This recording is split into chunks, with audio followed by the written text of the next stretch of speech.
का स्टैंड क्या है? कौन है नंगाई? कौन कर रहा है अवधेश जी? और इस तरह की भाषा शोभा देती है क्या?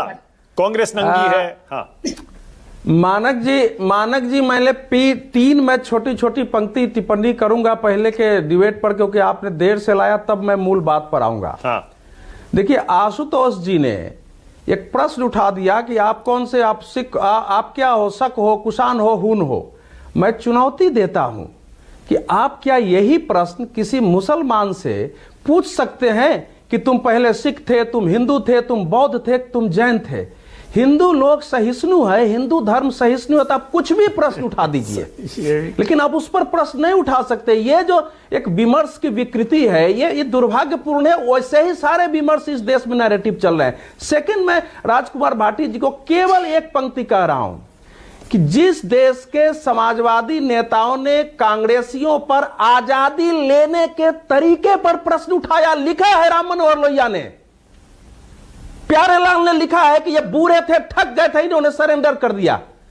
अगर उस समाजवादी विचारधारा के लोग जो पूरा जीवन लड़े नेहरू जी से और कांग्रेस से, वहां से राजनारायण से लेकर के सारे उसके लोग भी, अगर लोहिया जी कांग्रेस के विदेश विभाग के प्रमुख थे अवधेश जी, तो आप तो पढ़े लिखे आदमी हो। लोहिया जी कांग्रेस में ही थे 47 तक, सुनिए, और विदेश विभाग के प्रमुख थे। अरे आप बीच देखिए, आपके बीच में मैं नहीं बोला। नहीं, लेकिन आप आपके बीच में मैं नहीं बोला हूं, मुझे गलत तत्वात तो आज चुन्नीलाल बिल्कुल सही कोट कर रहा हूं। अगर गलत है तो मुझे चुनौती दीजिए। उन्होंने लिखा है कि नहीं लिखा है कि ये बूढ़े ये अब लड़ना नहीं चाहते थे, ये जेल जाना नहीं चाहते थे, इसलिए इन्होंने बंटवारे के साथ आजादी स्वीकार की। डॉक्टर राम मनोहर लोहिया कैसे बात कर रहे हैं? बिना पढ़े मैं बोलता, आप इतना तो मुझे तीसरा पॉइंट बताइए अवधेश जी जल्दी से, उसके बाद आशुतोष एक सेकंड। अब देखिए, इस समय जब एक गलगोटिया को लेकर बहुत सारे प्रश्न उठाए जा रहे हैं, 622 वहां एआई टेक्नोलॉजी जो है शोकेस हुआ है, उसमें 327 विदेश की प्रदर्शनियां लगी, एग्जीबिशन लगा है, 37 से 38 देश उसमें भाग लिए हैं। 3 हमारे LLM लार्ज लैंग्वेज मॉडल वहां जो है वो लॉन्च हुआ है। दुनिया ने देखा है कि भारत कैसे बढ़ रहा है, और 41 बड़ी कंपनियों के CEO ने भागीदारी की है, घोषणाएं की हैं। जब आप AI देखिए, लोकतंत्र में विरोध होना चाहिए, डिबेट होना चाहिए, बहस होना चाहिए, आप सरकार को घेरने, प्रश्न उठाने चाहिए, लेकिन समय, स्थान और तरीके का मूल बात होता है कि इस 3 में आप कितने हैं। जब आप AI टेक्नोलॉजी पर बुलाते हैं समिट, तो उससे देश में छवि बनती है कि एक प्राचीन सभ्यता का देश होते हुए देश आधुनिक दृष्टि से सोचता है, ये महत्वाकांक्षी है, ये देश दूरदर्शी है, और इस देश के अंदर एक संरचना विकसित हुई है।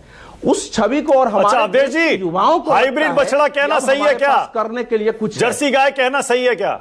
नहीं, सुनिए, आप डिबेट को देखिए। ऐसा है कि आये बछड़ा जो कहा गया, उस समय के भारतीय जनता पार्टी के नेतृत्व ने कहा कि हम इस ढंग से टिप्पणी नहीं करेंगे, और उसके बाद 2004 के बाद इस ढंग की टिप्पणी नहीं हुई। मुझे वो तो आशुतोष जी आधी बात बताए, विनय कटियार ने उत्तर प्रदेश से बोला था, उसके बाद अटल जी सामने आए थे कि इस ढंग से हमारे विमर्श नहीं चलेगा, और उसके बाद किसी नेता ने कभी उस ढंग से टिप्पणी नहीं की। अब 2004 से 24 तक को आ रहे हैं, और किसी को बिच्छू, मच्छर, नीच आदमी है, और ये रात में प्रियंका वाड्रा जो है 2014 के चुनाव में, आप जरा वीडियो निकालिए, वो बोल रही है कि रात में महिलाओं का फोन सुनते हैं बैठ करके। क्या क्या नहीं किया गया है इस देश में। चरित्र देखिए, कांग्रेस राहुल गांधी जी के नेतृत्व, मुझे बहुत दुख होता है, एक मध्य मार्गी पार्टी, देश के बाहर से लोग आए हुए हैं, निवेशक आए हुए हैं, वो देश की एकता देखना चाहते हैं। चलिए, कांग्रेस को मध्यम मार्गीय मान रहे हैं आप, कांग्रेस को सेंट्रिस्ट तो मान रहे हैं आप कम से कम। कांग्रेस हमेशा एक सेंट्रिस्ट पार्टी रही है। उसको अरे भाई, आप लोग बहुत बोले हैं, आप लोग मुझे बोल लेने दीजिए। कांग्रेस हमेशा एक मध्य मार्गी पार्टी रही है, उसको इस ढंग से एक शाब्दिक रूप से हिंसक, उग्र, अतिवादी पार्टी में चेंज करने की जो राहुल गांधी का तरीका है, उसी का तरीका उस ढंग से एक विकृत प्रदर्शन था, और कांग्रेस जो आज डिफेंड कर रही है, हाँ, वो यही है कांग्रेस का। ठीक है आशुतोष क्या कह रहे हैं? बोलिए, आशुतोष को जाना भी राजनीतिक विमर्श होता है। देखिए